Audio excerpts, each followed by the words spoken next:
conclusion, and people I know are on their way here, so we'll welcome them when they arrive. My name is Evan Smith. I'm the CEO and co-founder of the Texas Tribune. We have been on this wonderful campus many times over the last 8 years with events that we put on, elected officials like these gentlemen here, public officials in front of an audience, always on the record and open to the public. This is a good portion of what we do with our time, and our staff at the Texas Tribune is plan these public events. The reason is that there's not a conversation like this going on in many communities unless we bring it to that community, and we're thrilled to have the opportunity, honored to have the opportunity to do that.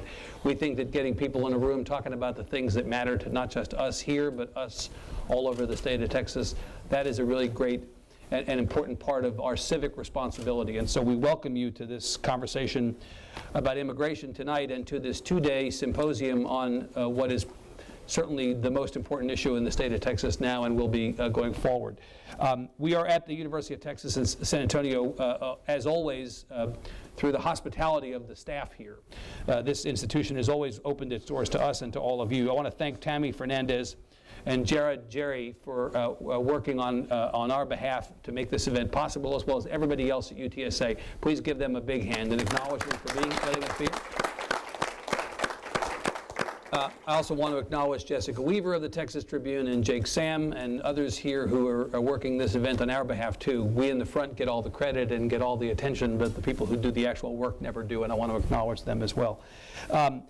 We are here today supported by sponsors, as all the Texas Tribune events that we put on around the state are. We do more than 50 events around the state. All but the Texas Tribune Festival are free to attend. They're not free to put on. The costs are paid for in part by the generous support of sponsors. IBC Bank, Zachary Group, the Simmons Foundation, Southwest Airlines, the Simmons Sisters Fund of the Dallas Foundation are all supporters of this event, making it possible for us to be here. And our media partner, the Rivard Report, has helped us get the word out. Please give them a hand as well. Acknowledge their generous support. And I will say the same to any of you who are members of the Texas Tribune. We're a public media organization supported by citizens. This is for you, done with you in mind. And if you are a member of the Texas Tribune, now 8 years in business, we certainly appreciate your support as well. Let me ask you to silence your cell phones. I'm going to make sure as a visual that I've silenced mine. We will do about 45 to 50 minutes, 50 minutes of conversation. We're going to take questions from you all, have you out of here at 8 or probably before. The idea, as far as the live stream goes, is we want to give people a good show. We're going to give a good show with our guests tonight. If you decide to tweet about this event, the hashtag is TT Events. You're certainly welcome to do that so people can follow along when you're not here. Last thing I'll say is if you're going to come back tomorrow, we have a wonderful lineup beginning in the morning with a conversation with several of our state legislators about immigration as an issue dealt with by the members of our state legislature. We've got wonderful panelists all morning long. We finish with a short documentary screening over the lunch hour and a panel discussion. I think it'll be worth your time. We expect many people to join you tomorrow, so we hope we'll see you again.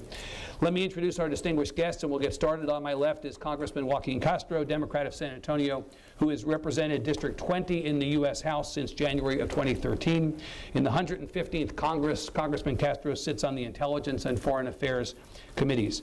Previously, he served 5 terms in the Texas House, representing District 125, during which time he served as Vice Chairman of the Higher Education Committee and as Democratic floor leader. He is, of course, a native of San Antonio, a graduate of Stanford University and Harvard Law School.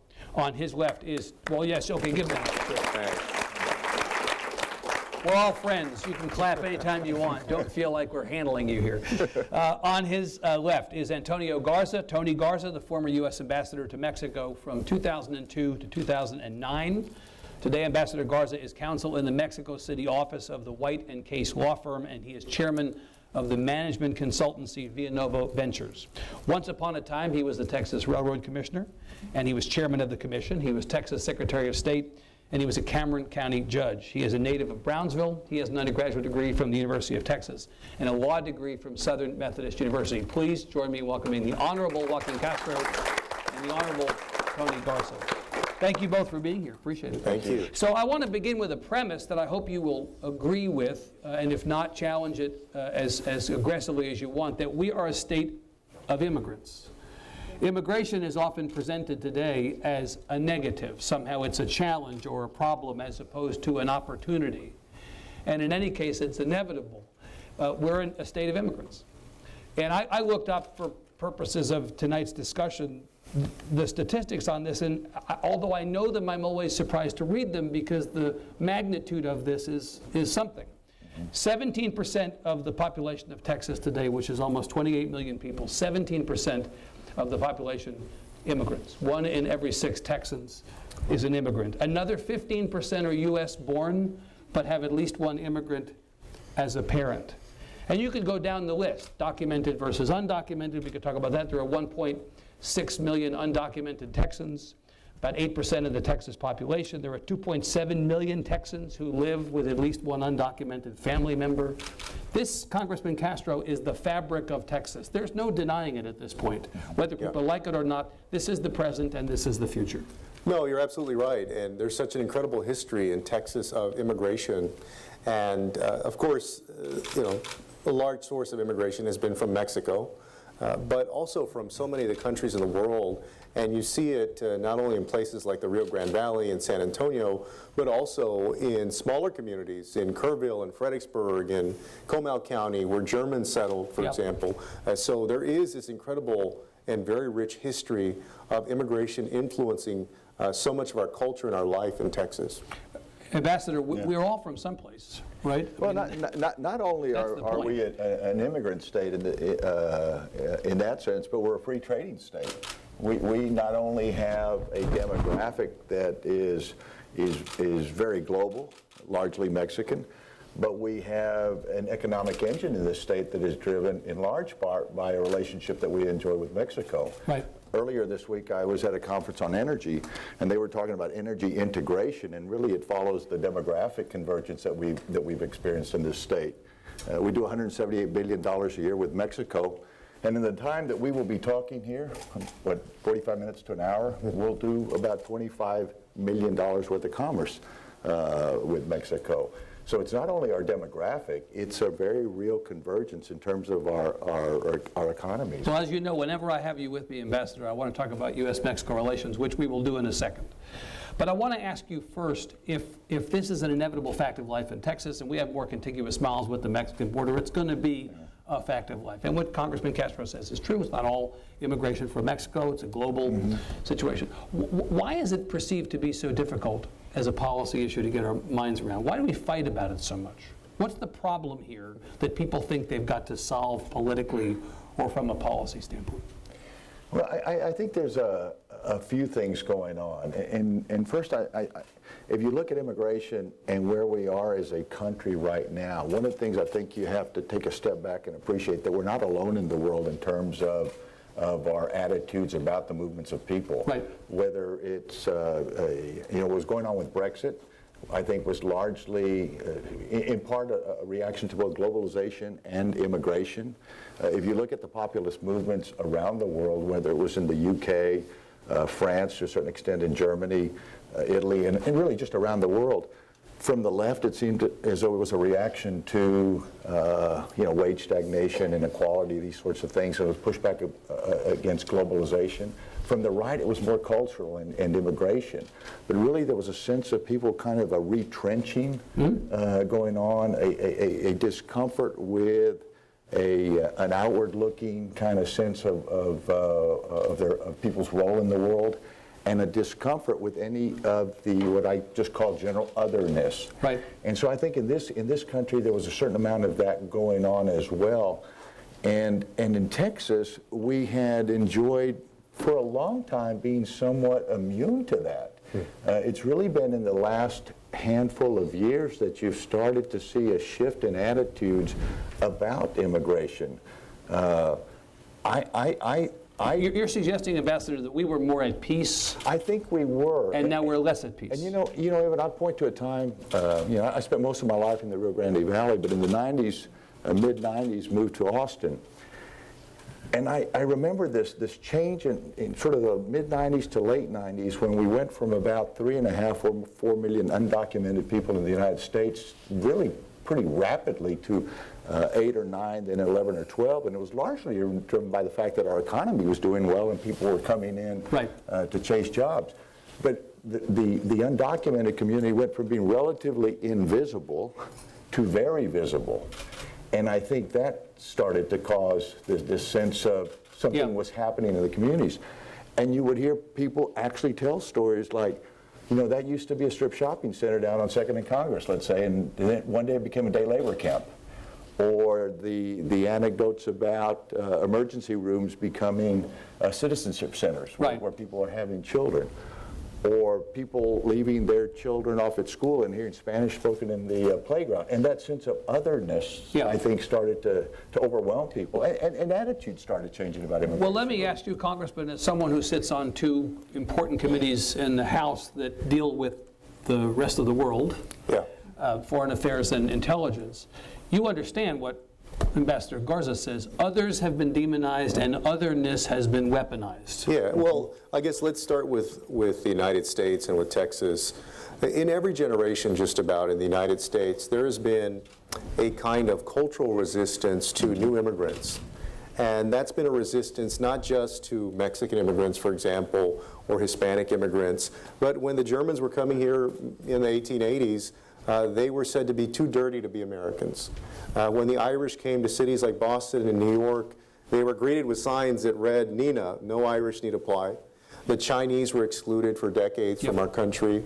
So there is, in every generation, the United States has struggled with acceptance of new peoples from different parts of the world. And of course, for decades now, there has been this tension over Hispanic immigration from Latin America, including into Texas. But, you know, I mean, I would say that it's not just a recent phenomenon. We were better, I think, 2 decades ago in Texas than we are now. When my grandmother came here in 1922, there were still signs that read, "No dogs or Mexicans allowed," over some Texas establishments. So it was very much an issue. But I do agree that in the 1990s, Texas took a different course from states like California. And back then, our governor, George W. Bush, specifically said that something like Prop 187 in California was not right for Texas. It wasn't the right fit for Texas. Since then, we've had similar acts like SB 1070 in Arizona, and then this year in Texas, SB 4 through the legislature. So I kind of see Texas going down that ugly road that some other states have already traveled. But I think Tony's right. I think that for years, Texas had resisted that and not gotten into that ugly mess. You make an interesting. I was actually surprised in the time that because 2002, I assumed post in Mexico. Yeah. And in that period to present, I've been surprised at the shift in the attitudes on immigration from that period of really Richards, Bush, and all their predecessors had been pretty good on Mexico, pretty good on immigration issues.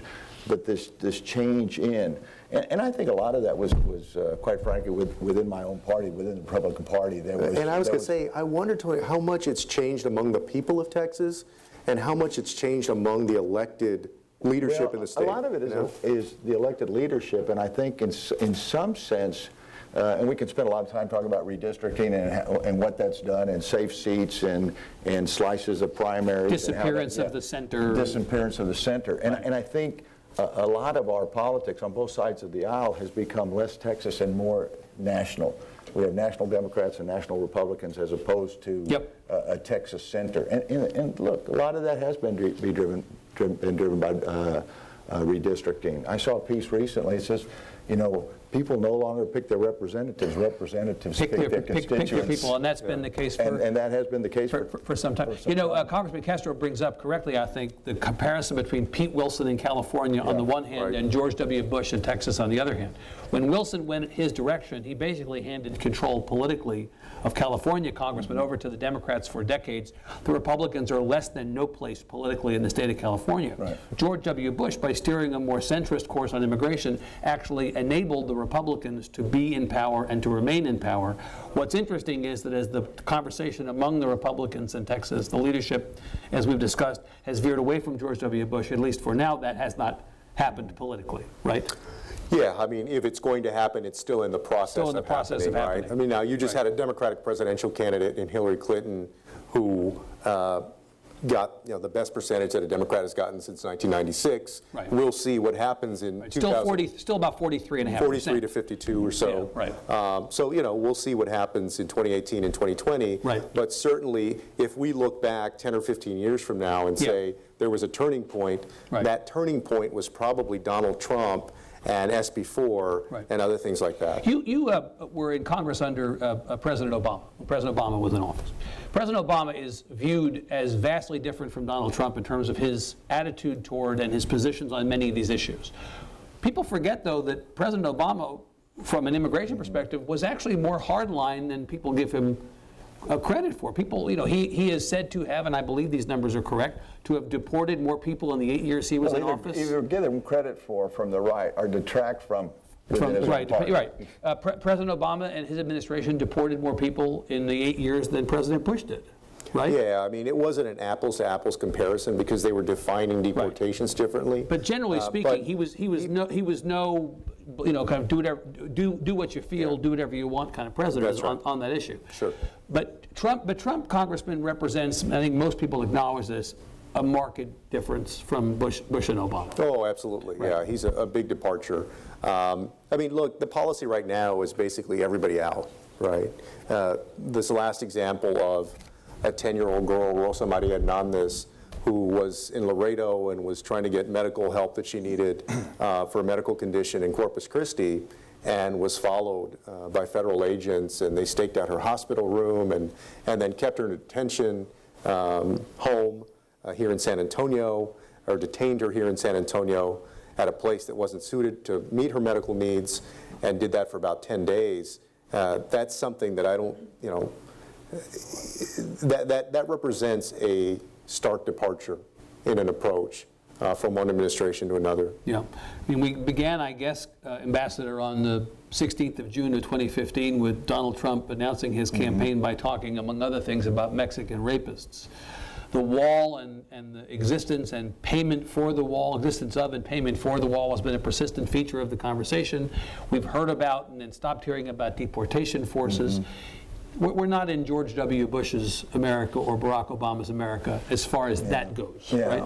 Yeah, no, that's true. I think a lot of it so far has actually been tone, and tone can do quite a bit of damage. Right. I'm not going to suggest that it can't. I don't know what the deportation numbers are. Essentially, what the president of this administration has talked about is everybody out. I don't know that the numbers have generally changed markedly. But the cynicism of the campaign as it related to the rapist and criminals and the what was the other one?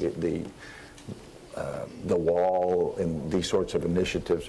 One is, and I've said it. Listen, and maybe in this regard, Joaquin and I might differ a little, but I doubt too much. Every country, as a sovereign, has a right to secure and enforce their borders, and I don't think anybody should have any quarrel with that. I said that in Mexico City and was criticized by then President Fox. That's something that you want to secure. That's something that you do for your citizens, and so. When President Trump talked about the wall, my reservation with the wall wasn't that I didn't want a secure border. I just didn't think that was the most effective, efficient way to do it. I like when I heard and others talking about the technology that you can do it. We want a safe and secure border where you can have this movement, a secure movement of people and goods. I think we all want that. Right. And so I think the president, when he talked about the wall, it was something that had a very visceral appeal for people that simply wanted to shut down the border. It wasn't so much about security. It was about kind of building this moat, this fortress America kind of thing that really, I think, does do damage to us as a country, and I think did some real damage to the relationship that we enjoy with Mexico as well. Well, and I think that part of the pushback, not just from the left, but really from many folks, is a few things. First, that people don't believe that a wall really represents America, that we're a nation that builds walls with neighbors. Also, I think you're right, Tony, that it's ineffective, right? That you have all these tunnels that are being built, other ways that people can find to get around it, but then also that there has been this almost complete lack of recognition among some on the right that the border is more secure now than it's ever been, that there are more resources committed in terms of Border Patrol agents and funding to the U.S.-Mexico border than we've ever had. So you call BS on the premise, back to premises here, that the border needs to be secured with a wall at the moment. Oh, absolutely. Yeah. Do you No, I stipulate disagree that with as well? You're from the... They know where farmers' Well, as lands and a such practical matter, the building of the wall is going to get in the way of ranch land. It's going to separate people's own land. There are places along the border where you have to It's build not too far. effective, Right. and the economics of it are bad. Right. If we're concerned about safe and secure Right. borders, you use technology, you do some of the things that they're doing in Laredo now on pre-clearance of goods, you take things away a little bit further away from the border so that you can move Yeah. goods more securely. There's a lot of things that you can do Yeah. to firm up that border that don't involve a wall. But you're Most of what sympathetic to the- yeah. Most of what needs to be built has already been built. You're sympathetic, though, to the public safety argument, generally speaking. There's nothing wrong with talking about this issue alongside public safety. Absolutely. And let me tell you the other thing about public safety. When you look at the threats, if you're talking about security, you have to assume that there are threats that need to be addressed. Any threat today, whether it be terrorism, drugs, any of these transnational threats can only be addressed in a transnational context. And you're not going to do that if you don't have a neighbor. If it's a transnational, it's almost by definition, you have to be working with the United States and Mexico and others in the region. And by building walls around yourself and walling yourself off from that cooperation and communication that you can have with other governments, you're actually putting yourself at a disadvantage as relates to the transnational threats. Do you have a problem with public safety being part of this conversation? No, not at all. Yeah. In fact, if you look at the comprehensive immigration reform bill that passed the Senate, actually in a bipartisan way, in 2014, I believe, that was a fairly thorough bill that had basically a border security anchor and a path to citizenship. Yeah. And it got 68 votes, Republicans and Democrats, and had enough votes, I think, to pass on the House floor, but the Speaker of the House decided not to do it, I think because he feared he would lose his job, and then he quit less than a year later. Right, funny story. He doesn't have a job anyway. That's right. That's how He that left goes. the job, you know. Right. But this gets back to the ambassador's point that the politics of the country at the moment have moved so far out from the center that actually it might be harder in a body like the U.S. House to get the kind of votes that you would need to pass such a bill. Oh, I think it's tougher today At the moment. than it was even in Right. 2014. Are we Sure. going to have a little test on DACA? Because I think that's going to be kind of an initial test Sure. of where the body... Yeah, and that's one piece. You know, that bill in 2014 was much more comprehensive, but DACA is one piece of the immigration debate.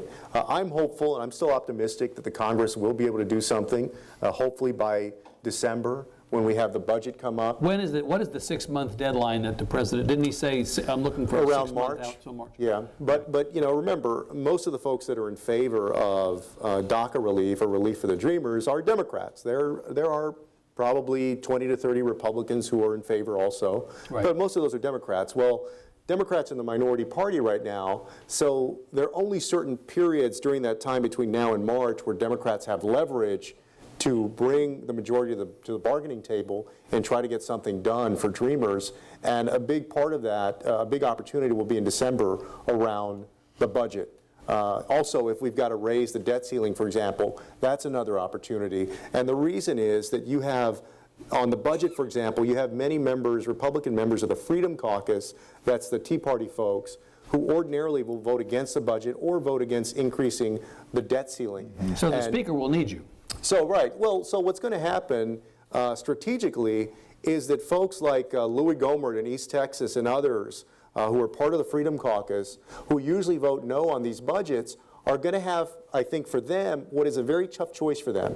They're either going to have to vote yes on a budget they don't like, or on a debt ceiling increase, which fiscally they don't like, or they're going to vote no, knowing that the Speaker then has an opportunity to turn around and go to Democrats and work with them on reaching a solution on the DREAM Act. That for them is going to be the choice. They've got the numbers, they've got a clear majority to pass a budget or pass a debt ceiling increase without any Democratic votes. Right. Every Democrat could vote no on both of those things and both measures would pass. So they've got the numbers to do it. The question is, will they pass these things without Democratic votes? If they need Democratic votes, then it becomes a negotiation And you that's have got to lev- include. and you have That's leverage. right. That's the leverage. Right. Right. Ambassador, since you've been out of public life, you've gotten a lot more candid in conversations like this. I think you were pretty candid before, but maybe it's candid now without consequences. So, Well, you know, when you haven't been on a ballot in 20 years, pretty good. I mean, you were the first Republican elected countywide in Cameron County. You were the first Hispanic Republican elected statewide in Texas. Your pedigree is without, it's unimpeachable as far as you being a Republican, but also we understand that being a Republican and being a conservative today is different than it was back when you were on the ballot. What do you think about DACA? Be that candid with us. Where are you on DACA? Oh, I support it. So if you were a Republican in Congress, you would be with the Democrats. Absolutely. Yeah. You know what's interesting, and I try to be kind of honest about these things. And I think President Obama, before the executive order, actually quarreled with the latitude that he truly had in terms of an executive order on this on this particular issue. And so when President Trump refused to I guess, sign the same executive order or reauthorize or whatever the process was, on one level I could understand the constitutional limitations. Right, that's a process question. It's a process question. Right. And I also think it gives us as a country, because Congress is perceived, and I think in fact is, a far more representative body, it gives us as a country an opportunity to make a much louder statement as to our commitment to these 800,000 generally well-educated, entrepreneurial people that really very much want to be a part of our communities and society. And so I think in that sense, if it gets done, it's a much louder, more positive statement about where we are on that issue. The question is whether you think it will get done, though. I certainly hope so. Your question to me was about a Republican in Congress, would I support it, and it was you bet.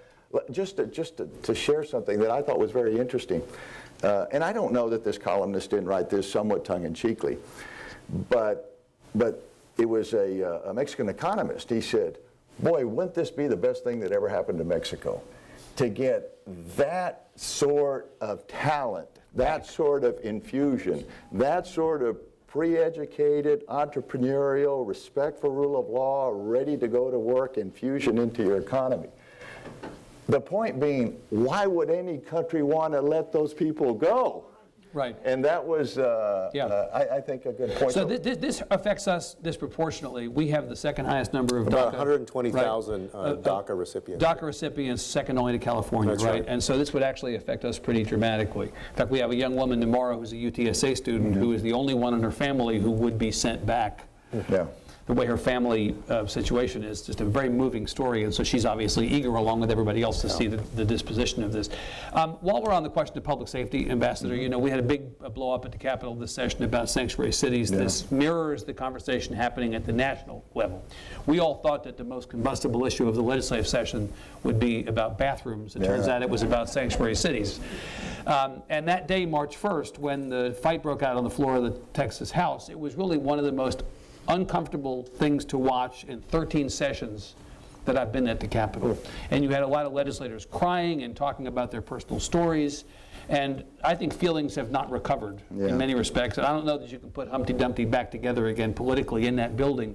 And it all breadcrumbs back to that issue. What's going on here with this issue? This was not a big thing previously. It seems like that this issue went from 0 to 60 in the last year. Yeah, it was a classic kind of wedge issue. Yep. An issue that was used largely for political reasons, because if you scratched a little and tried to figure out what problem is this solution in search of. You're talking about sanctuary cities or the bathroom bill? No, it could be either one. Right, I know. For that matter, it could be either one. I was like, maybe I asked the question wrong. I couldn't. No, it could be either one. Yeah. And if you looked at it, without spending a lot of time, but the Texas Tribune did some great work on their boarding and security, and I know you're going to do that tomorrow. Yeah. Texas local government has a very good record of cooperation and working alongside the federal government on many of these issues. And if you look at the situations where people that have an undocumented status have been arrested, generally they are detained for the federal authorities in large numbers. Across the country, I think you guys wrote this, across the country there were 18,000 of these that were not, detainers that were not honored. 11,000 in California, Texas was number 12. Pretty far down. There was only 72 of these in Travis County, 11 in Bexar County, and yet we spent a disproportionate amount of time at the legislature talking about sanctuary cities when we didn't have that problem. But you know, the catalyst for this, Ambassador, was the sheriff of Travis County, who at the time was a candidate, Sally Hernandez, who raised that issue. Two points I want to make on that. Yeah. One is we have a political marketplace. And I've told you this. Yes. I come at this as traditional Republican as you can be in my respect and my regard for local government. Right. And local government and local law enforcement make certain decisions about the allocation of their resources and how they're going to prioritize it and what those communities feel are the crimes that they have to really focus on. And so if that's what the Travis County Sheriff is going to do, you not only have a political marketplace, she has to go up on a ballot again. Yeah. And that's where that community will make the decision as to how they feel about that. And it was still a relatively small number. I mean, it really was. What you have is a very, you had a very good political issue in a very conservative House and Senate, and you had Austin sitting there, and you watched the kind of the capital and city tension and how People's Republic of Travis County is what Ted Cruz calls it. It was about real estate. Right. This year is Bank Sanctuary City. So I think it was very unfortunate. Again, I came at both those issues from a traditional kind of local control. Let communities decide. They have the best sense of how those resources ought to be allocated. And I think one of the most egregious parts of that bill is one that's still held up in court, which is, you remember there was an amendment put onto it that went a step further, so that it wasn't just about what happens at jails, but it was an amendment that allowed law enforcement to then go ask people to prove their citizenship. This was the so-called Schaefer Amendment. Matt Schaefer from Tyler introduced this amendment in the House, and it went from being it was essentially only upon arrest to basically any time I want to ask you, I can ask you. In fact, I think Charlie Guerin, who was the House sponsor of the bill, voted against He voted that against the amendment.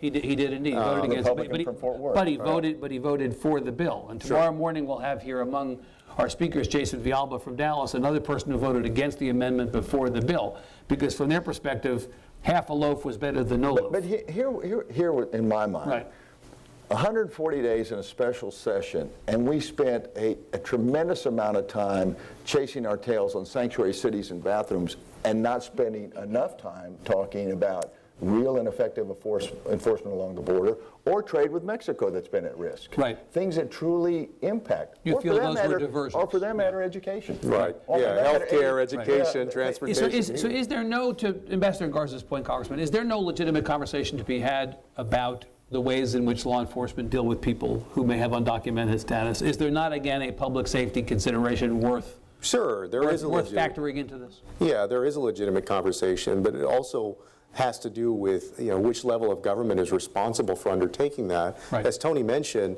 local governments are basically prioritizing based on their budgets what they're doing, right? Yeah. And so part of this was asking local governments to start taking on more of a federal role. And then certainly the part about the amendment, Schaefer's amendment, asking law enforcement to basically, and actually these guys were not just allowing it, the governor and others were basically encouraging it, encouraging them to go out and ask people whether they're citizens of the United States. That's not the kind of state or the kind of place that we want to live in. Yeah, and just to be clear, on these detainers, when there was a violent crime involved or a serious crime and there was an issue of status, these people would be arrested, the detainer would be held, the sentences would be served, they would then be held for an additional 48 hours and then deported. That's absolutely the way it should be. I mean, this is not a function of putting people back on the street before they serve their sentences. Right. Sanctuary is a little bit like amnesty. That word, it means whatever somebody that wants to oppose anything that relates to immigration wants it to mean. And there's this old adage in politics, when something is called a sanctuary city bill or an amnesty bill and you have to explain that it isn't, you're losing. It was a tough in politics. If you're explaining, you're losing. Yes, and it would have been a tough political vote for many of these folks, Charlie Geren and the others, who may have opposed the Schaefer Amendment to ultimately vote against that bill, because then that shows up in a mailer in a primary later. Sure, Right. no, that's absolutely right. But I think all of this, the bathroom bill, SB4, some of these other things that we've seen come along lately, I think they represent to me one political party being so dominant in a state for so long that now they've just moved further and further and further to the right. And that's why you would get those mailers in a primary. And that's why somebody won't vote no, even though they probably want to vote no. You know, I think on some level, our state leaders have run out of good ideas to improve the lives of Texans. So instead of offering people hope and doing something good for them, they try to run to wedge issues to tear people apart. Well, I want to come to the politics in a little bit, but I want to ask Ambassador Garza about Mexico now, because I think this is an interesting conversation. It's come up a couple times, the relationship between the U.S. and Mexico. And to Congressman Castro's point, as much as you would think from the rhetoric of political campaigns or of legislative sessions that all of the immigration in this country, and especially the undocumented immigration, is from Mexico, I looked it up. It's 55% of the immigration to Texas comes from Mexico. But then it goes to India and El Salvador and Vietnam and China. So the assumption is, if not just from Mexico, that the immigration is largely Hispanic, but the reality is that the immigrant population of Texas is significantly more diverse. But obviously Mexico is the largest feeder, and so that's the focus of people's attention at times like this. And the president has made an issue of the relationship between the U.S. and Mexico in the time he's been in office, in fact, as a candidate. What do you think about that? What is the status of the relationship between the U.S. and Mexico now, between President Peña Nieto and President Trump? And what is likely to happen as Mexico goes into a political campaign of its own before we do next? Where is this all heading? Well, first, on the immigration portion of it, the actual net immigration from Mexico to the United States is practically... Or it's below, the last numbers I saw from Pew were that it was below zero. Yeah, it's actually pretty much at zero. Right. And there's a couple of reasons for it. The big years were in the 90s, and that was just the economic pull in the United States. Our economy was growing, and people were coming, and they were filling jobs.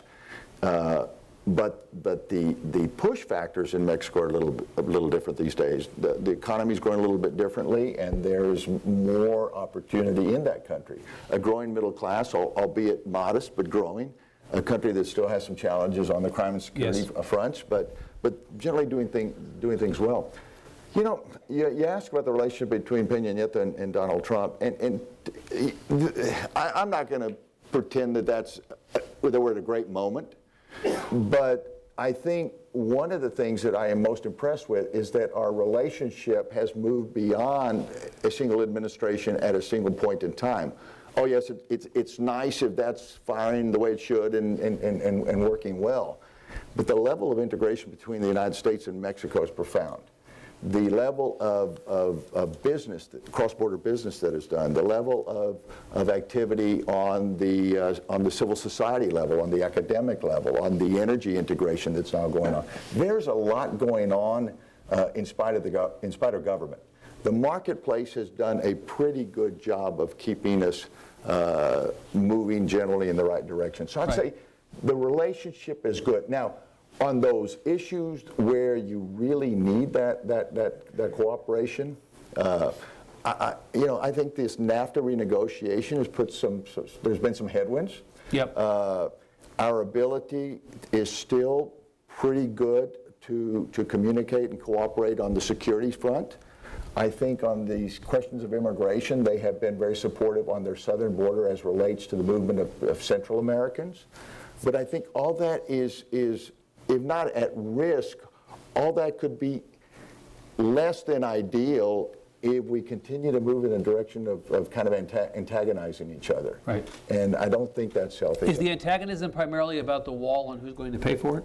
Well, that's one of those irritants now. The president will tweet that from time to time. He'll say that, but that doesn't play as large as it once did. Right. But he is still continuing to say it. Yeah. But he does.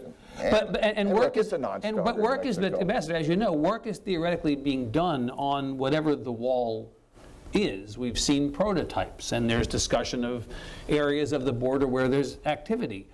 That presumably is happening at a cost, and my question is, who's bearing it? Because we were told, we were promised that Mexico was paying for it. Is Mexico going to pay for this wall?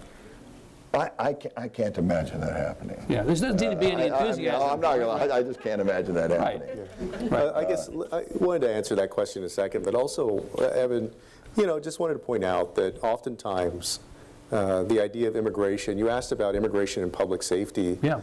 that immigrants are conflated with dangerous to this country. That the first issue that we think about is immigrants as criminals and what is the danger to people in the United States. Yes, I think it's legitimate to have a conversation about public safety, but it's also important to have a conversation about the incredible contributions that both legal and undocumented immigrants have had in this country. Yes. And too often, I think, that's obscured, unfortunately, in our home state of Texas, by the idea that, all the folks that come over here, most of the folks that come over here are a threat to everybody's personal safety. And I just wholeheartedly disagree with that. And I think that the facts bear that out, that it's just not the case. Well, and in And fact, that's on not the public safety stuff, am I not right, Congressman, that on the public safety stuff, there are actually statistics that show that on a Immigrants number of are- different measures, immigrants are less of a threat to the population right. at large than native-born Than the Americans. native-born population. Right. But on the question of the relationship between Mexico and the United States, Yeah. I serve on the Foreign Affairs Committee and the Intelligence Committee. I think the strength of our relationship is this relationship can withstand the Trump years, I think, right? Because it's You been agree it's a strong for more while. integrated Yeah. relationship than just this administration. But I do think that the president, especially during the campaign and early on in the administration, when he was talking about Mexican immigrants being murderers and rapists and criminals, and then badgering Mexico about the wall, I do think that a president can undermine the relationship. And when I heard that rhetoric, one of my concerns, for example, was losing an incredible trading partner in the way that we have them now, right? Mexico is one of our largest trading partners, the largest trading partner for Texas. So my fear is that if you badger a country enough, they don't have to buy their rice or their corn or their other products from the United States or from Texas. They can look to Brazil or their neighbors or to China. Yeah. I said early on, because the president at one point talked about basically taking away aid from Mexico to force them to pay for this wall. I said that if the United States takes away that aid from Mexico, Xi Jinping, the president of China, will be glad to go in there and give them whatever they want. That it opens a door for other actors on the world stage to go in and build strong alliances with countries like Mexico and Brazil. But remember, the president was not only going after Mexico. At one point, there was a rift with Canada, Australia, Germany. Right. I mean, these are long-standing allies, and that's why I think you've seen a rise in the profile of Xi Jinping and of China generally during the short life of the Trump administration, because more countries in the world, unfortunately, in large part because of our president, are looking to China instead of the United States as a leader among nations of the world. I'm co-chair of the U.S.-Japan caucus. I was just there 2 weeks ago. We met with Prime Minister Abe, their foreign minister. We went for the Mount Fuji Dialogue, which is a security conference there. I'm co-chair of the U.S.-ASEAN caucus. That area of the world especially is looking more and more to China for their future. And in fact, I think one of the first things that this president did was withdraw from the Trans-Pacific Partnership trade agreements, and that took us away from a table that would have allowed us to play, I think, a very significant economic and therefore strategic role right. in that part of the country, in that part of the world. Also, to Joaquin's point, you've seen China step up in terms of their investments in Latin America. Right. $20 billion in the last year and a half alone in Brazil. Yeah. You saw today's announcement where Russia is getting very involved with the Venezuelan restructuring of their debt. Mm-hmm. These are both countries that think very, very strategically, and China has the resources to be involved in different parts. And it has historically not been terribly involved in right. Latin America, but they're doing it in Africa, for example. And they're really stepping it up.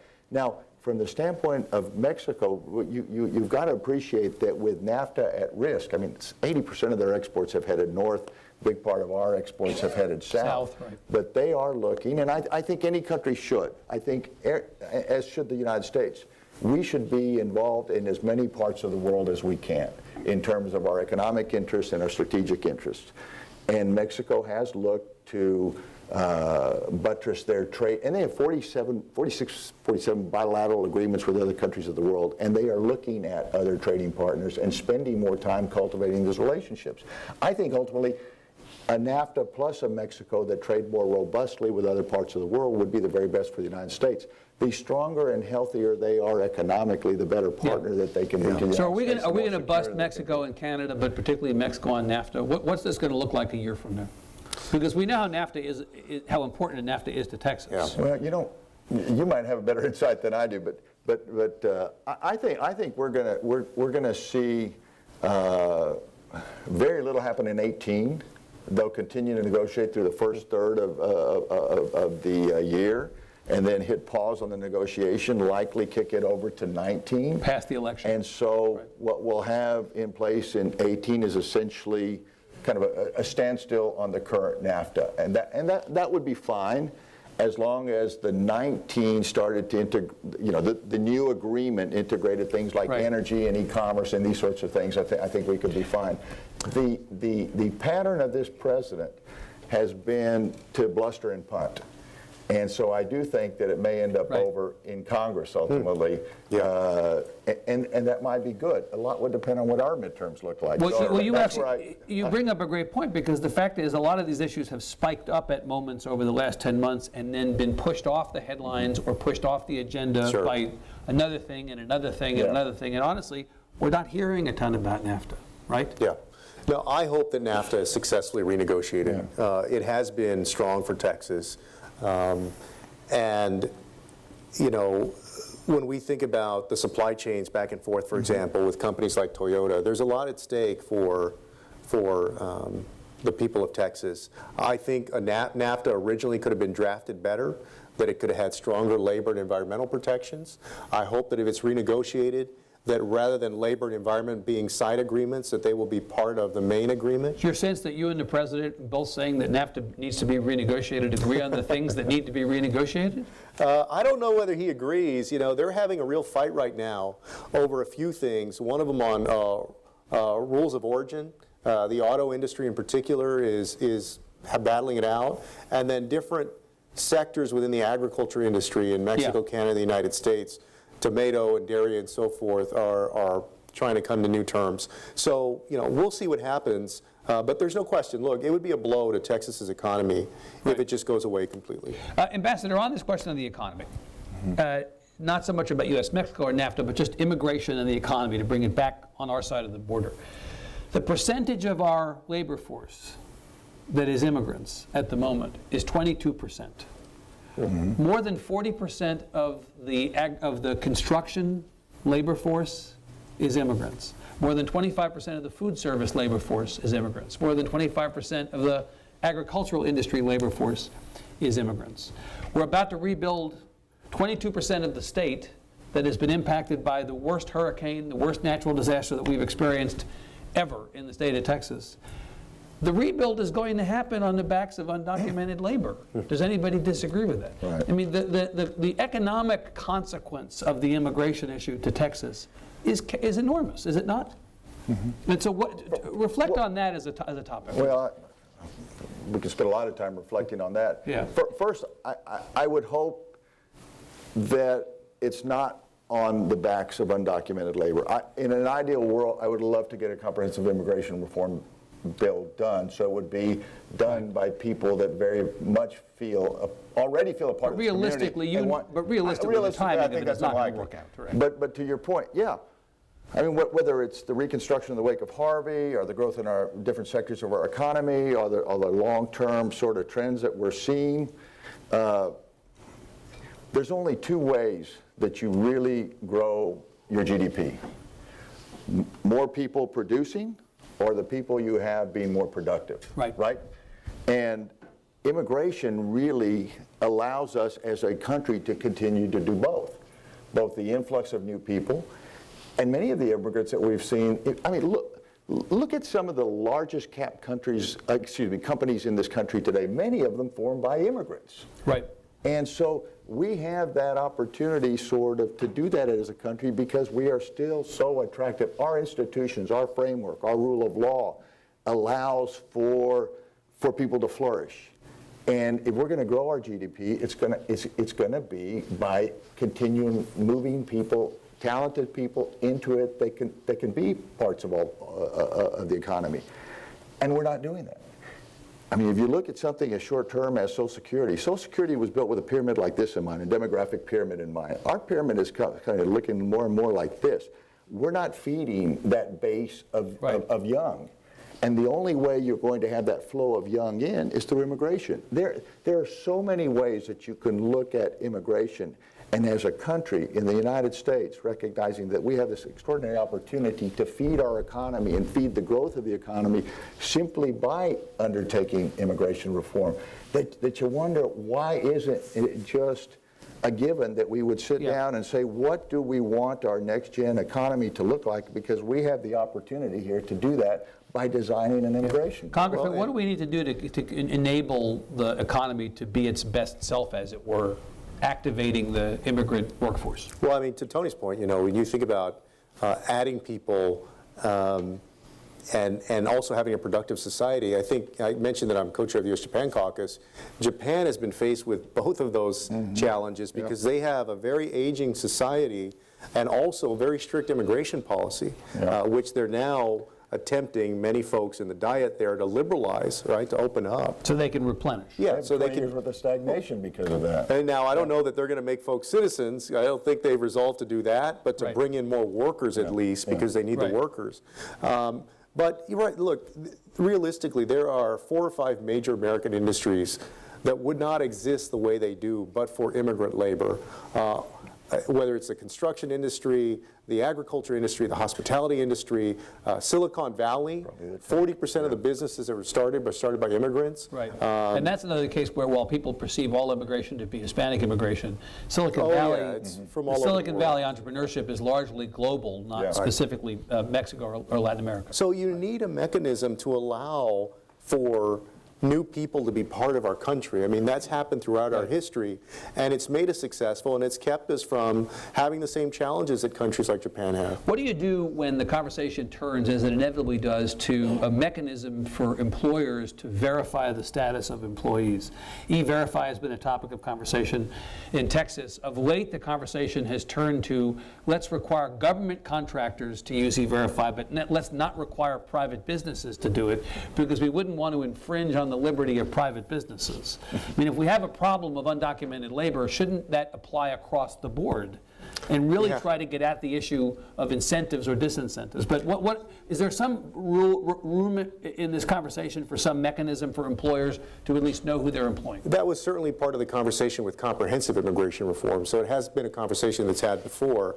I think part of the concern on the part of employers is that they don't want to go all the way to having to be immigration agents, right? And so that, I know from whether it's the Texas Association of Business or the U.S. Chamber of Commerce, that's been one of their arguments, is this fear that you're going to start holding employers accountable when somebody slips through, right?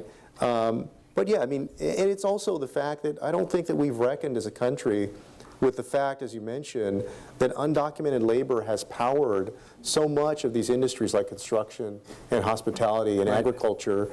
You know, if you go out in Texas in July when it's 98 degrees or 102 degrees up there, and you see people working on a roof, you know, you think about who among us sees that as a job that we really want to be involved in doing, right? Getting up in the Texas heat in July and doing roofing, right? I'm not saying everybody there is undocumented, but historically, a lot of folks have been. So, Ambassador, on the EVerify, and there's just a quick sidebar, and I said it somewhat tongue-in-cheekly, but I think it would. I said, this whole wall thing, I can kind of see it. I'd love to build a wall, you know, bam, bam, and send every undocumented worker back today, and that would be no greater incentive to actually doing immigration reform than doing that. Because the fact is, if we didn't have that labor force and we did have that wall, I really think Congress would sit down and say, boy, we got some angry folks out there. We created a problem. We created a problem. We've got to get that done. Variation on that is EVerify. If you're serious about it, you got to get after the employers. You as have to well. employ all employers. You have to get up. I remember telling a member of Congress when Bush was trying to get immigration reform, I guess it was 2 or 3, talking to a member of Congress, I said, Congressman, well, I'll tell you what, why don't we go door to door in your district? Everybody, anytime somebody that doesn't speak any English answers the door, I'll talk to them. I'll ask them if they have documents, and then we'll ask them if we can't talk to the homeowner and arrest them.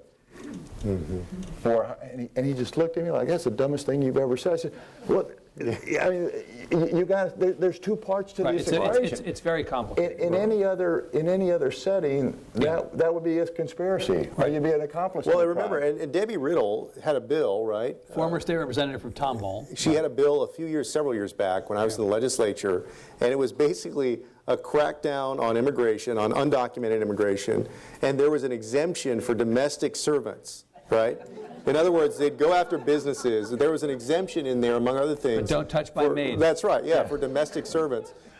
And so there is a hypocrisy there. Yeah. Well, so the flip side, Ambassador, of the economic conversation, the benefits that the state enjoys based on the immigrant labor force is that it is often said as the population of Texas swells, 28 million now, heading to 54 million in 2050.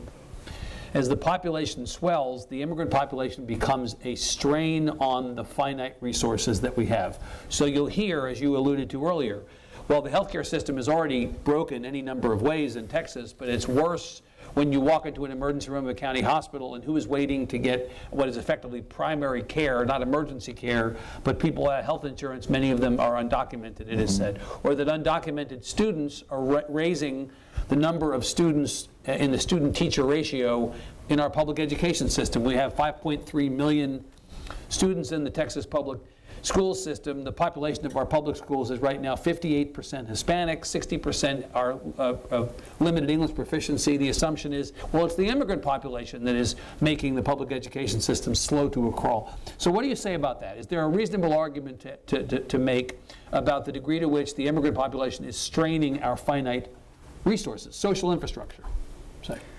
I think when you look at the numbers and you just say what is the impact on some of these systems, yeah, there's a cost associated with it.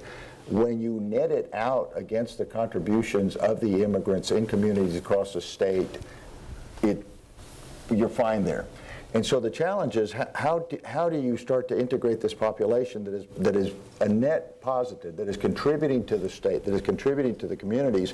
How do you make that transition in so you are a fully fledged member of the communities? And I think that brings us back to immigration reform. Right. But and this is a topic for another day.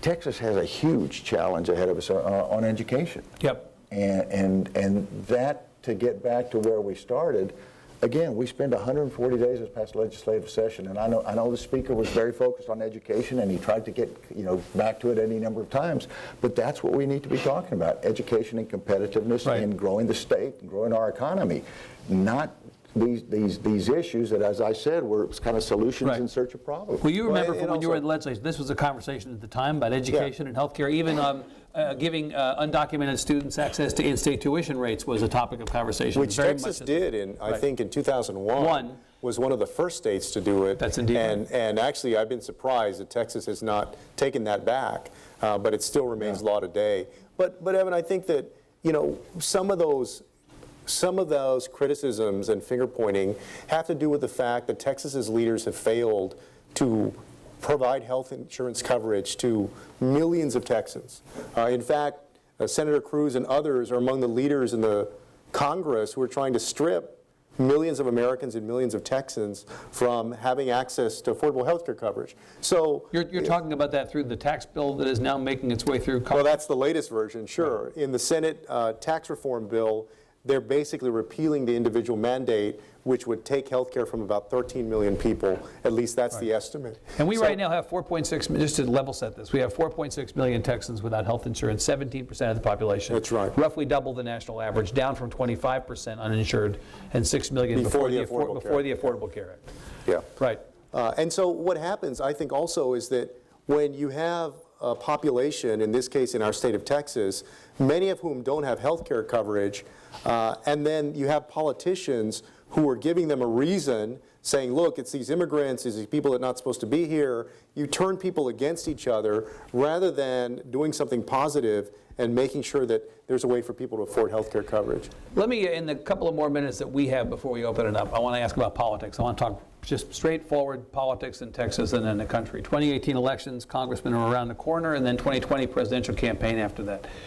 We don't know where we're going unless we know where we've been. And in the 2016 campaign, we thought with Donald Trump as the Republican candidate, the Hispanic population of Texas and in the country would be activated to turn out to vote, and we know that while Hispanic turnout was up to some degree, it was only up modestly and not enough ultimately to make a difference in most places. In the 2014 state elections in Texas, Greg Abbott actually won 44% of the Hispanic population that turned out to vote and outright won the votes of Hispanic men. What's going on here? If the Hispanic population of Texas is growing to the degree that it is, shouldn't the Hispanic population be in a position to influence the outcomes of some of these elections and therefore some of the policy fights that we've been talking about? And will that change in these To influence the statewide elections? Statewide and to have a larger voice at the national level on some of these issues? Well, I think the Hispanic vote continues to grow. It will continue to grow in the coming years. And it is very influential in parts of the state, certainly in San Antonio and the Rio Grande Valley and some of the big cities, right. Not as much in the suburban areas and obviously the rural areas, but that it did increase in 2016. I think it'll increase in the coming years. But if you ask about the fate of the Republican Party in Texas, they've kept moving further and further to the right.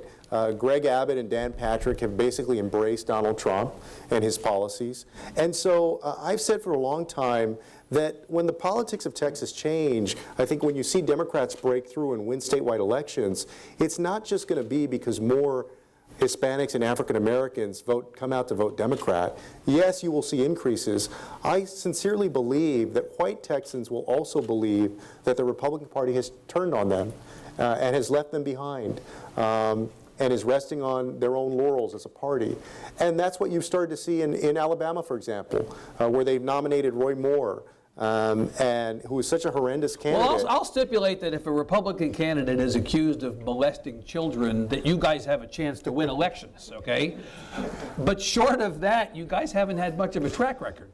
No, but I think that when you see the change and the turnaround, it's going to be not just because more Hispanics vote, but it's also going to be because Democrats are competitive with groups and demographics that they haven't been as competitive with in the last few decades. Ambassador, the governor's success in winning the Hispanic vote in the last governor's race reminded me of George W. Bush, who had unusual success at doing that as well, in part because Governor Abbott, like Governor Bush, went down to Hispanic parts of the state where Republicans often don't fear to tread, and asked to be considered, right?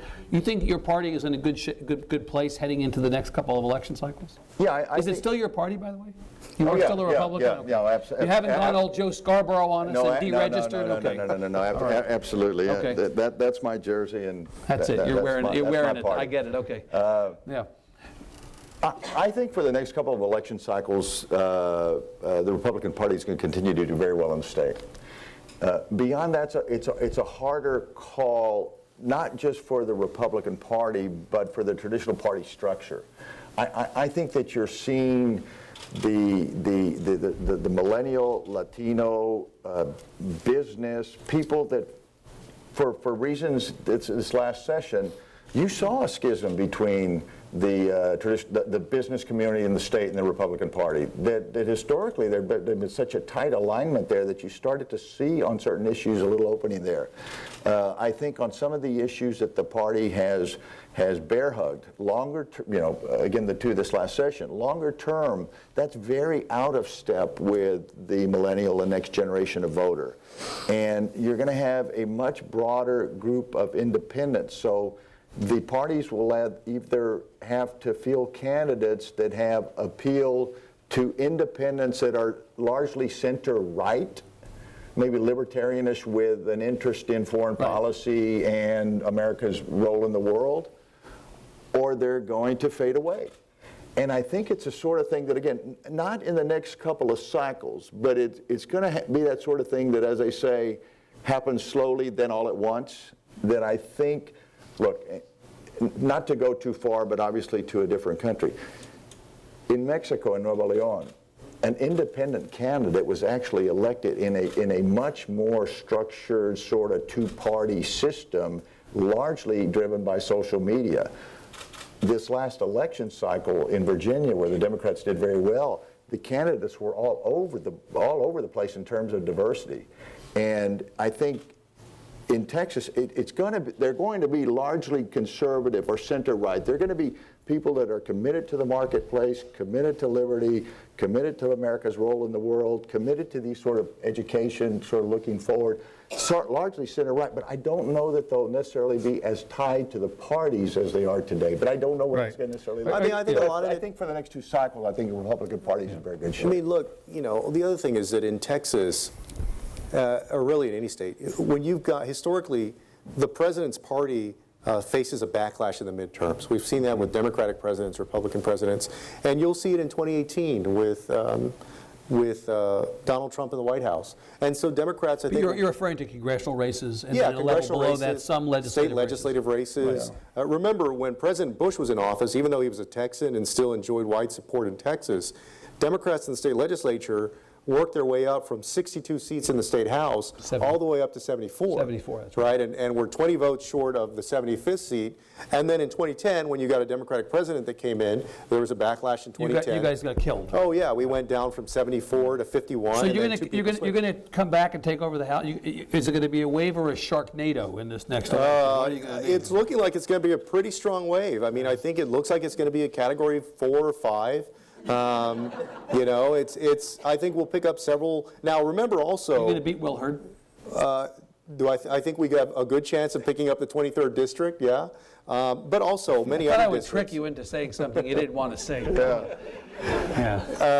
But yeah, I mean, I think we're going to pick up a lot of state legislative seats. Now, bear in mind, the GOP majority in Texas has tried to make it harder for people to vote with voter ID, which is basically a political point-shaving scheme, because they know that 95% of people will have an ID, but it's in that 5% that you can buy yourself, you know, 2 or 3 percentage points in an election, and they'll take it. And then also with the gerrymandering, in every state in this country, politicians have to stop drawing their own political districts. We should not be doing that anymore.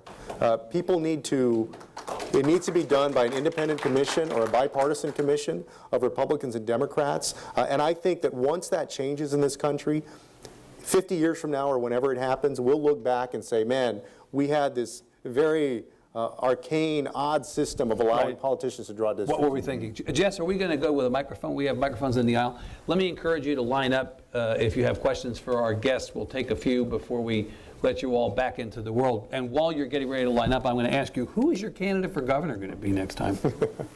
Well, there are folks. Not going to be named Castro. No, I'm not running for governor. Not you, and not your brother. My brother's not running How for about your mom? You'll have to ask her, but I don't think so.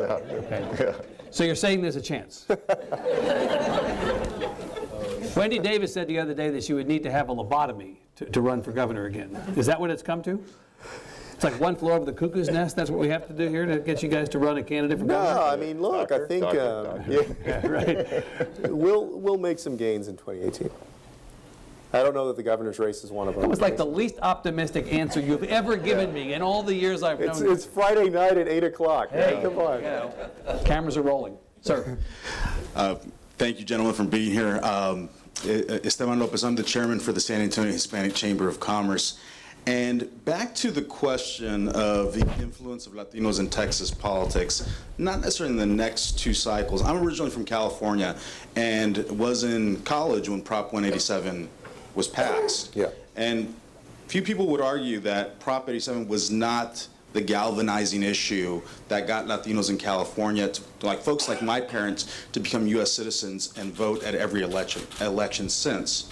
While Prop 187 had a broader scope in terms of having teachers, hospitals, doctors reporting folks as undocumented, SB 4 did not. Do we think that Donald Trump and SB 4 will have the same galvanizing influence for Latinos in Texas to get Texas to be more centrist and less far right? That's the hope for your party, isn't it? Yeah, I think the short answer is I think that it will. But it's not just those two issues. I mean, as you know, the Latino community is concerned about a wide variety of issues, and I think the president is failing on many scores, whether it's healthcare, trying to take healthcare from millions of people, education, trying to make it harder for people to afford to go to college and then graduate. You look at this tax reform bill, and graduate students' taxes would go up significantly, for example. So yes, it's SB4, it's the general climate, it's the rhetoric of Donald Trump, but it's also some very real policies in other areas that for a community that is an aspiring community up the socioeconomic ladder make it very difficult to achieve the American dream, and for some of them just to hang in there and survive. Ambassador, you know, the precondition for the Democrats to come back in the state is that some Republicans are going to have to cross back over and decide we've had enough of the people who we elected once upon a time. You beat me to the point that I was going to make. I think there's also going to be, and I alluded to it a second ago, the shift towards millennial Latinos that are very independent. And I think the Republican Party, you know, as all parties do, and you saw in the Democratic Party, I think on the national level, there are pendulums that swing. You know, the Sanders thing was a populist pendulum that swung very left. Right. And I think within the Republican Party, if Donald Trump has done nothing else but allow for reflection on what the party should look like and on issues. Listen, I'm still a Republican. I've said that, and I'll always be a Republican. But you were not a Trump guy. I was not a Trump guy, but that doesn't mean that I'm not going to work within the party to move us back to a place where I think we should be. And I think a lot of Republicans will do that. And for the Latino or the millennial, that's the ideal place to be, is to have two parties that are competing for your votes. Right. And that are talking about the issues that Joaquin alluded to. Because as a constituents, see, we are concerned about, you know, education, criminal justice, things going on in your community, job generation. And so there's not just an issue or two that you can say, oh, these are the Latino issues. Will you consider voting for... The whole basket of issues are Latino issues. Will you consider voting for somebody other than the president on the Republican line next time? Sure. So It'd be a Republican. your vote, but your point is your vote is up for grabs as far as you're concerned. And I think I think every time we step into the ballot box, as individuals, as citizens, we should ask ourselves, who is the individual that I feel most comfortable is going to represent the interest of? No, I think we all ought to be in play. Well, and I think that the fear among, and I think you've started to see some migration already of especially pro-business Republicans who are now more open to considering voting for a Democrat. You know, not necessarily that they're going to go vote for the most liberal Democrat, but they're open to voting for a Democrat. business community is in play in Texas right now. I will certainly agree with you. For the first time, more than it has been in many years. Sure. And it's not just bathrooms; it's education and immigration, to name two other But in play in a way that I think is a wake-up call to Republicans. Oh, yeah. And that's good. That's how democracies work. The people in those offices should compete for all of us. That's the way it's supposed to work. Well, but I think the fear for a lot of, at least the folks that I speak to, the moderate Republicans or the Republicans who essentially were at the center of the party before, is that folks have given Donald Trump their best shot and lost so far. In other words, how long does this swing go on where folks like Steve Bannon are very much in control of the party? Because the longer that goes on, the more people I think get alienated that are in that center-right space. You know, so yeah, I mean, it's a matter of how long Donald Trump and Steve Bannon and some of these other folks are able to really have control of the party. The longer that goes on, the more people you lose. Ma'am. My name is Dr. Erin Madden. I'm a professor of sociology and public health here at UTSA. It sort of was implied as y'all were talking that we all kind of agree on border security, that it's overall really good. I spent several years doing research in Brownsville on healthcare access among mixed immigration status families. I'm sure you all know that... With the Community Health Center? Who are you with? Well, with University of Wisconsin during my dissertation. Okay. I'm sure you all know that families in there are basically sandwiched between the secondary checkpoint and our river border. And they're sandwiched in an area where they can't access health care. So when we talk about border security as a good, and I saw a lot of people nodding their heads, I think we're thinking about, you know, like this sort of idea of like, you know, drug cartels coming across the border, but there is real people's lives who are sacrificed in that process. So what are you guys going to do about the communities that are sandwiched in that area and are dealing with increasing levels of militarization of our borders? We can't forget that people live in this area. It's not just a staging ground for international sort of ideas about who comes across the border that are not real, right? These are people who come here for work. Good question, Congressman. Yeah, I mean, I think you're absolutely right. That's why I mentioned earlier that there has been a real failure to acknowledge already that we have the most resources in terms of Border Patrol agents and ICE agents and other basically monies committed to the border right now. And then I also pointed out the case of the girl, Rosa Maria, who came from Laredo. That's a perfect example of what you're talking about. Somebody that was coming to get medical attention that needed to leave that zone that you described and go to Corpus, and then was basically followed by federal agents. So yes, I certainly hear you. Ma'am.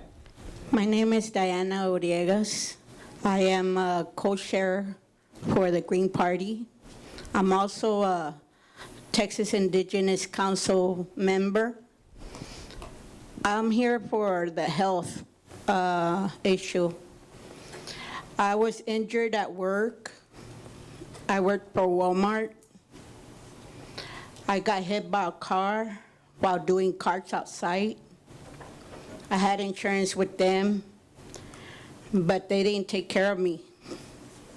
Now, for some reason, I was having problems working. They had me working like that, even with this bandana that I have on, because the doctor wanted me to wear a gauze and ace wrap on my head because of my head swelling. I didn't get any medical attentions the way the normally people get when they're in an injury, accident or whatever. They refused me ambulance to take me to the hospital Why do you think that was? because I got injured there, and that's Walmart for you. Okay, so And what- I so know let me Walmart. ask your question. What is your question for these guys? I know Walmart employees had a lot of difficulties with Walmart with their injuries and stuff. And I'm one of them. When that car hit me real hard, I felt like I flew. And I felt like a bone in my throat. And I approached these people, and they couldn't see me. I'm sorry for your situation. Is there something on the But I subject think of... it was, I spiritually came out of my body or whatever. Is there something about immigration policy that But- we've talked about that I can ask you to ask On them that about? issue, Yes. the health issue, y'all are saying that I have to have insurance. They fired me, so now I don't have no insurance. Well, and to answer your question, and your story, I don't know the full story, but just what you've described is an important reason that the state should have expanded Medicaid. Because when you have folks that are out of work or that are low income, 1 million more Texans would have had access to health care coverage, low-income Texans, if the governor and the legislature would expand Medicaid in Texas. And unfortunately, they haven't. Well, they gave me a hard time getting paperwork so that I could get into a program or something until I get a job. I'm not into looking for unemployment and none of that assistance. I've been out there looking for work, but nowadays they want you to apply online and stuff, and it's hard for me to apply online. Sure. Well, We'll we- reach out and we'll yeah. see if we can help. We wish you good luck. Thank you. Sir? Yes, as you were talking about immigration and the economy, I was prompted to remember that Senator Cotton of Arkansas has introduced the RAISE Act, and in doing so, he brought up the point, which I had never seen before, that 94% of the immigrants who came to this country in the last 50 years did not come here for a job. They came here through either chain immigration or the diversity lottery. And his point is, if we want immigration to work for us as far as our economy and the GDP, then let's base our immigration system on that. And to have immigrants apply based on the skills that they have and what they can bring to our economy. So his proposal is, in this RAISE Act, is to eliminate the diversity lottery and to stop chain immigration, and just to go based on skill. Okay. So what are your thoughts on that? Ambassador, what do you think about that? Yeah, I'm not familiar with Cotton's proposal, but I will say this, that in terms of the immediate immigration challenge, I see it, and we'll go back to the DACA, which I think is a group that we have to address. Secondarily, I think we have to look at the larger set of undocumented people currently in this country and create some sort of status that includes a path to. But then taking a step away at what your immigration model should look like generally, yeah, you bet. I think we have to look at skill sets, what it is our economy needs, and these sort of broader questions.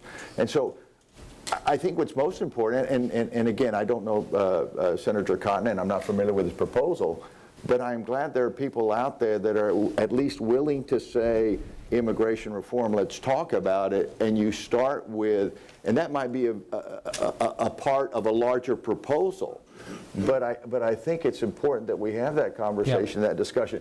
Look, the nature of our economy is changing so rapidly. I mean, part of what happened this last election cycle was, I think, was a you know, and you remember Bob Bullock used to say, I don't lead so much as I reflect. I think Donald Trump was really a mirror reflecting some real frustrations that people were feeling about the dislocation in the economy, what was going on in Middle America, these sorts of things. And a lot of that was, maybe it was educational systems that had failed people, maybe it was some real dislocation, but we have to have a kind of a broader conversation about immigration, where the economy's headed. You know, you see these studies. McKinsey did one recently. It says within 2 decades, 47% of the jobs that are currently in the market are going to be automated, or people are going to be displaced. We have to have a conversation about what our economy is going to look like. So these kind of proposals, I don't think we should shut the door on somebody who is at least trying to be thoughtful. Do I agree with it? I don't know, but I'm glad he's talking immigration. You know a little bit about the RAISE Act? Yeah, I've seen it. It's been proposed in the Senate and not in the House. I wouldn't do away with the diversity lottery, and I wouldn't make the immigration system completely tied to skills.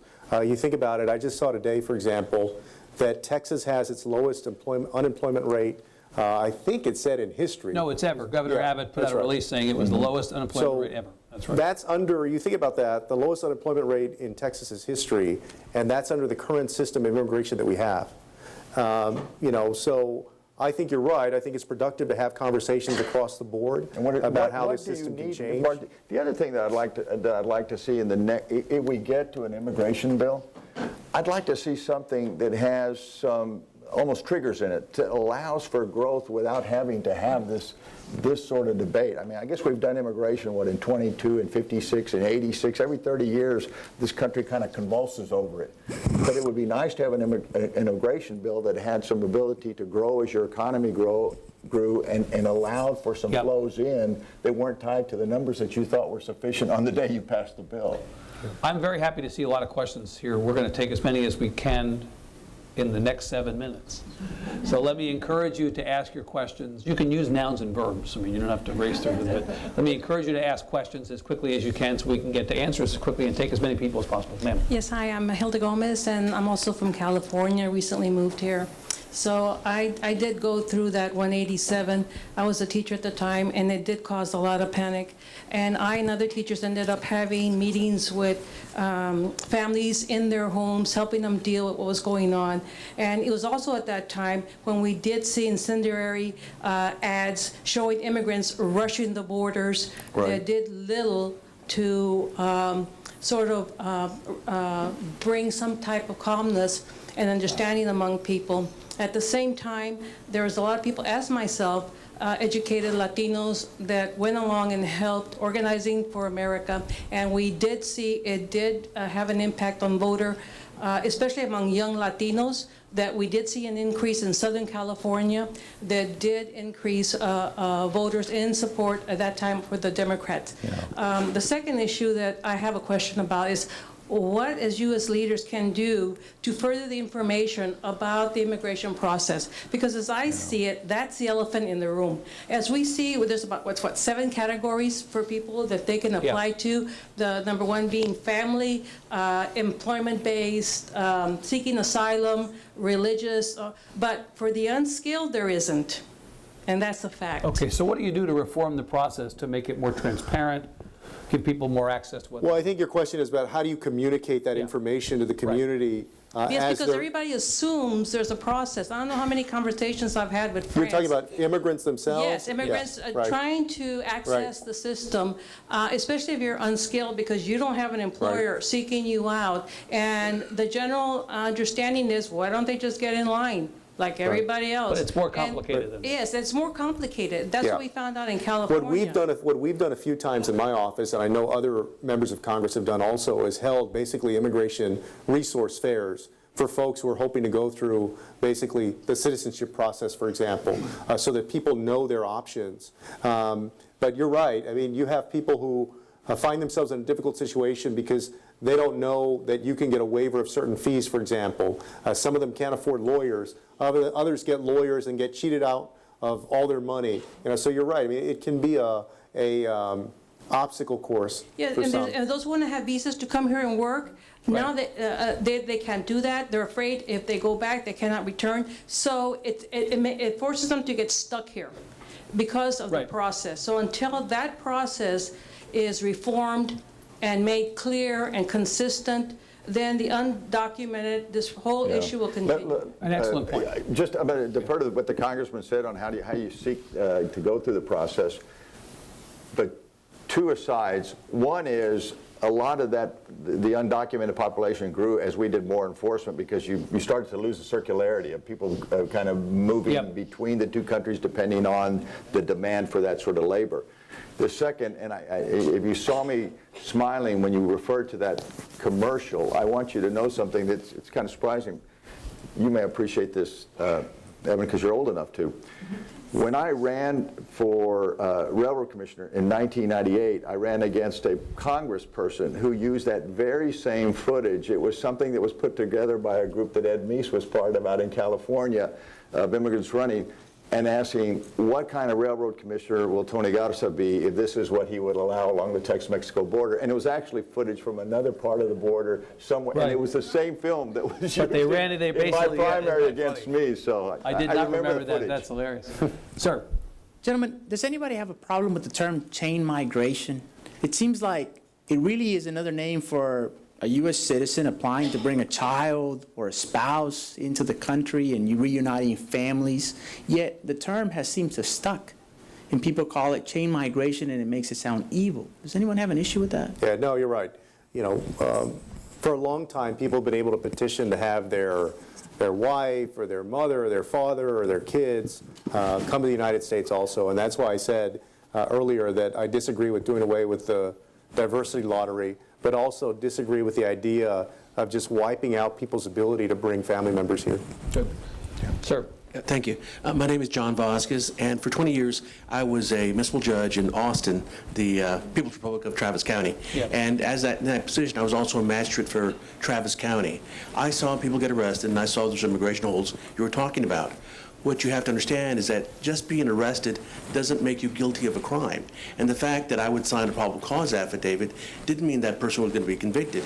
In fact, most of the cases that were arrests and people put in jail, charges accepted, they were dismissed. When we had the paperwork, we'd get stacks, when I was a younger judge, of papers where we'd sign to release people where the charge was being dropped by the county attorney of Travis County. So that happened a lot. So being charged doesn't make you guilty. Now, what concerns me is the narrative that has been lost here. When this bill, the Sanctuary City Bill, that is popularly called, became known as the Sanctuary City Bill, then it became something different than what it really was. To me, it's a show me your papers bill. But the press calls it as a sanctuary bill. And when they do that, they give it a different view than what it actually is. And I don't know how this happens, but time and time again, these anti-immigrant groups are very successful in naming their bill, whatever it is, in a fashion that makes it different what it is. We have fights about whether we should call it the bathroom bill or the Texas Privacy Act, which is what the supporters of that bill want to refer to it. And I stipulate the gentleman's point, the judge's point about that. Well, what we said about amnesty, sanctuary, once you're explaining these things, you're going uphill. Let me jump to a question here. This is, I'm afraid, the Pastor last. Moore. Yeah. So, sir, Pastor. My name is Pastor Tim Moore, and I do work in the evangelical community, moving towards immigration reform. As a conservative, I'm concerned that our conservatives in America don't know what to conserve anymore. I would make one other statement. Labor Department is reporting that although we have the lowest unemployment we've ever had at around 4.1, there are approximately 6 million jobs throughout the economy that we cannot find workers for. And that's all through the strata of the economy. Forbes magazine 3 weeks ago reported that of the eligible legal workforce in America, 30% of the eligible workforce are on disability. 20% of the legal American workforce is applying for disability, and 1.7 million Americans cannot pass drug tests because they're strung out on opioid addiction or others. So my question is, does that make merit immigration moot because of the need all through the strata of the economy?